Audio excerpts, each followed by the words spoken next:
Assalamualaikum warahmatullahi wabarakatuh.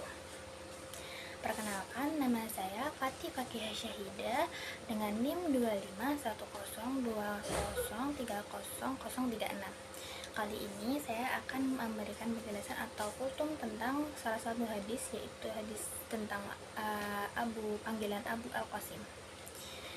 Haddatsani Abu Quraibih Muhammad bin Ala'i wa banu Abi Umar qala Abu Quraib akhbarana wa qala banu Abi Umar haddatsana wal lafdu lahu qala haddatsana Marwanu ya'ni al-Azariya an Humaydin an Sin qala nada rajulan bil baqi'i ya Abal Qasimi faltafata ilaihi Rasulullah faqala ya Rasulullah sallallahu alaihi wasallam inni lam a'nika innama da'autu fulan faqala Rasulullah sallallahu alaihi wasallam tasammu bismi walatakun bikunyati.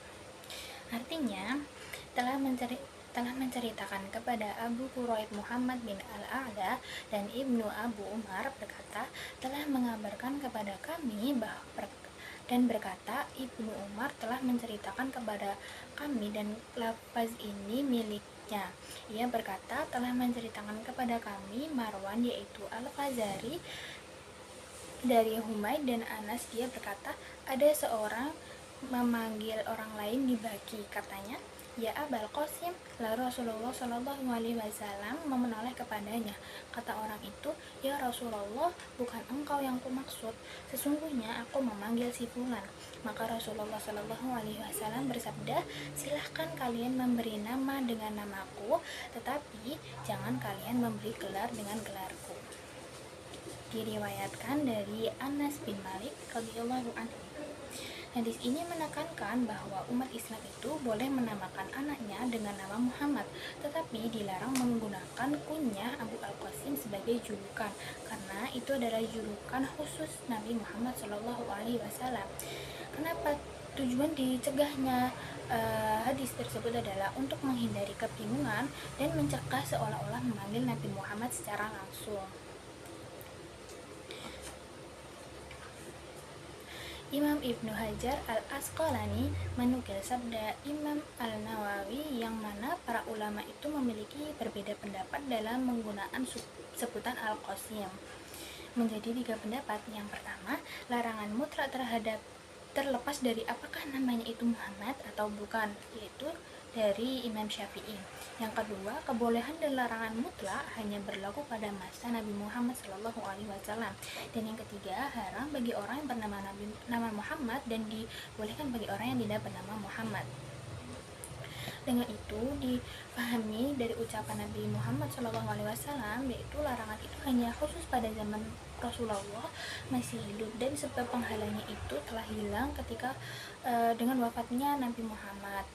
Dari kitab Fath Al-Bari dari Al-Iftajar dan mengeluarkan pandangannya bahwa tidak menjadi masalah seseorang itu menamakan anaknya itu dengan nama Qasim atau Al-Qasim karena tidak ada dalil larangan, tetapi mazhab Syafi'i itu mengharamkan penggunaan nama panggilan atau kunyah Al-Qasim yang merupakan pandangan yang muktamad di dalam mazhab Al-Syafi'i. Dari kitab Fikih Mughni Al-Muhtaj, yaitu cenderung pandangan jumhur, salaf, fuqaha, dan ulama yang membenarkan penggunaan panggilan Abu Al-Qasim karena sebab pengharaman telah tiada, yaitu kewafatan Nabi Muhammad SAW, dan pengharaman itu hanya berlaku ketika Rasulullah masih hidup. Nah, bagaimana umat muslim masa kini mengamalkan hadis ini nih?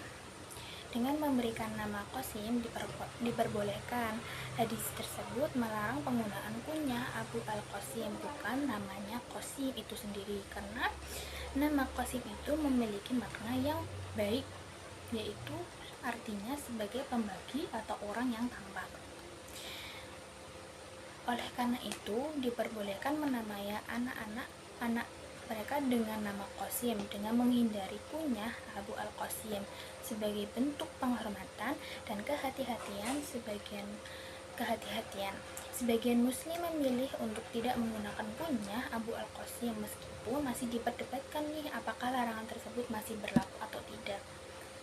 Dengan memahami tujuan larangan tersebut, yang pertama kita dapat menerapkan hadis tersebut, berarti kita itu dapat memahami bahwa larangan tersebut adalah penghormatan kepada Nabi Muhammad Shallallahu Alaihi Wasallam. Dengan ini mengajarkan beradab untuk menghormati dan tidak menyamakan diri dengan beliau, terutama dalam hal gelar yang sangat melekat pada diri beliau.